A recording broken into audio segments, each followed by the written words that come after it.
Hello everyone, मी विनया टेबे बोलतेय. Welcome to my channel English speaking मराठीतून अँड थ्रू इंग्लिश. आज आपण मराठी वाक्य इंग्लिशमध्ये करूया.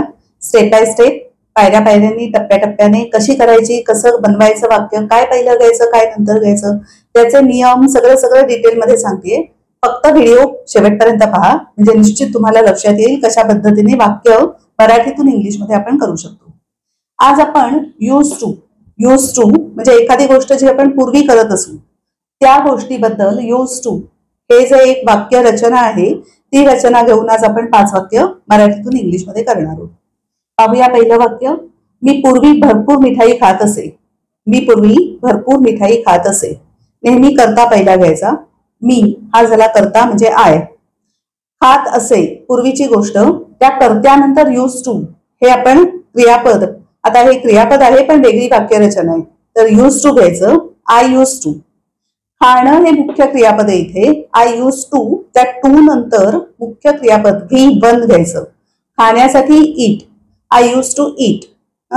आता काय खात असे? भरपूर मिठाई.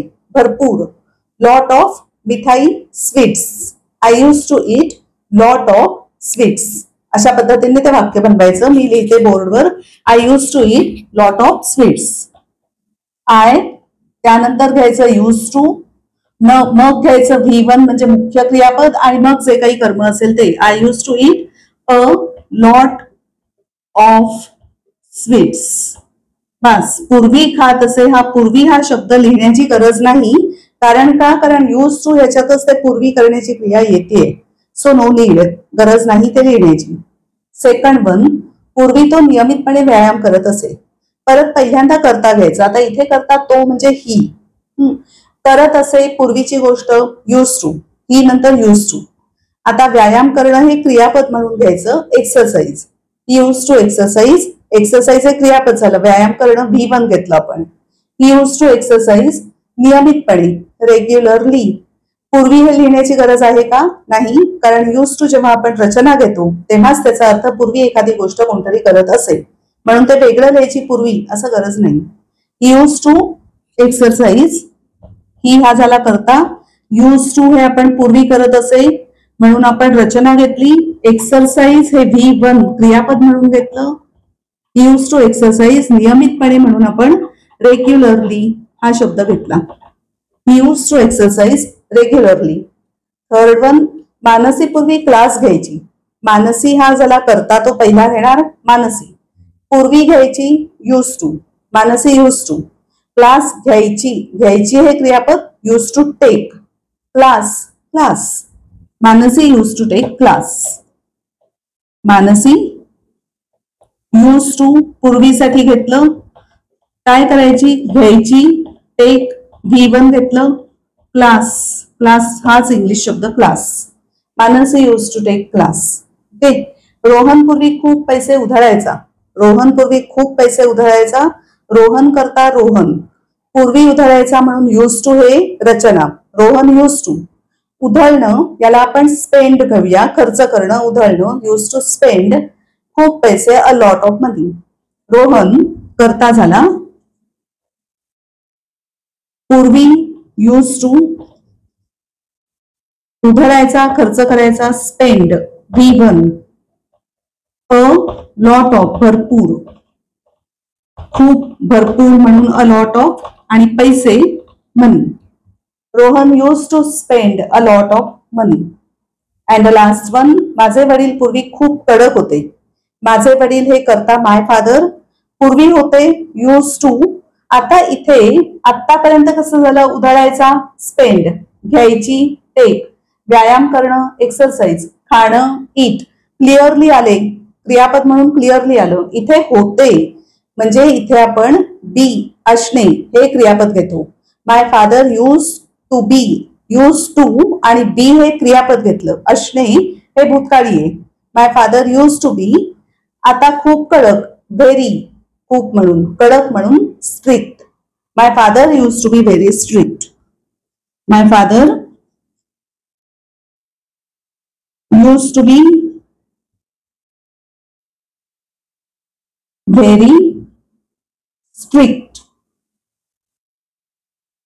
इथे क्रियापद कुठचं आहे, V1 कुठचं आहे, टू बी हे क्रियापद हे वेगळं आहे हा, जरा बी हे वेगळं आहे आणि ते लक्षात ठेवायचं. होते, असणे अशा अर्थी काही बोलायचं असेल, वर्तमान काळ, भूतकाळ, भविष्यकाळ, तरी बी ची रूपं वापरायची.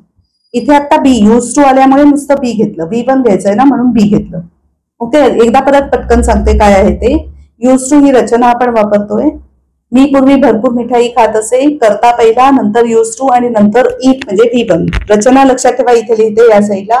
पहिला सब्जेक्ट म्हणजेच करता, सब्जेक्ट म्हणजे करता, प्लस यूज टू ही आपली रचनेची क्रियापद म्हणून ते घेतलं, प्लस V1 आणि प्लस जर ऑब्जेक्ट असेल, कर्म असेल तर ऑब्जेक्ट. प्रत्येक ठिकाणी कर्म असतंच असं नाही, कर्म नसेल तर नो ऑब्जेक्ट, म्हणजे काही लिहायचं नाही. इथे मी सांगते इथे आय करता, use to plus it V1 a lot of sweets हे झालं कर्म. I use to eat a lot of sweets. Second, पूर्वी तो नियमितपणे व्यायाम करत असे, ही करता use to plus V1 plus regularly हे इथे क्रिया विशेषण आहे. He use to it, he use to exercise regularly. Mansi पूर्वी क्लास घ्यायची, मानसी करता यूज टू प्लस टेक हे V1, क्लास हे झालं ऑब्जेक्ट म्हणजे कर्म. Mansi use to take class. Rohan पूर्वी खूप पैसे उधळायचा, रोहन करता यूज टू प्लस स्पेंड खर्च करणं, उधळणं.